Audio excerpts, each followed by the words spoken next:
Roman Zajc je avtoprevoznik, zdaj bo plačal 30-krat več kot prej. Prej smo to plačevali cirka 200–250 evrov, sedaj po mojih izračunih ne bi ta davek prišel na okoli 6 do 7 tisoč evrov. Ob tem je zaskrbljen, kaj bo, če ne bo dela in zaslužka, kako bo plačal davek. Zakon namreč ne predvideva spremembe namembnosti objektov, torej če gospod Roman zapre podjetje, davek plačuje naprej. In če je to samostojni podjetnik odprodal vse tovornjake, plačuje še vedno enak davek od te nepremičnine, kot če bi tam opravljal dejavnost.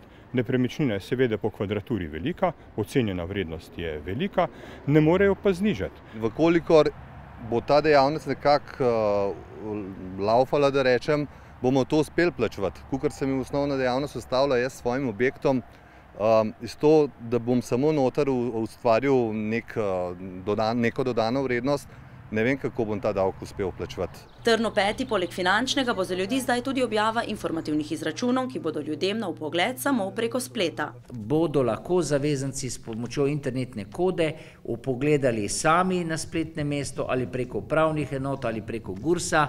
Na tem dejstvom se jezi gospa Olga, ki je oddala zahtevo za popravek lastniške evidence. Računalnik je zanjo španska vas. Jaz pa še ne vem, kaj je internet, nimam računalnika, interneta, kjer ga enega bom dobila odvetnika, da mi bo to vse povedal, kako to izgleda, ne?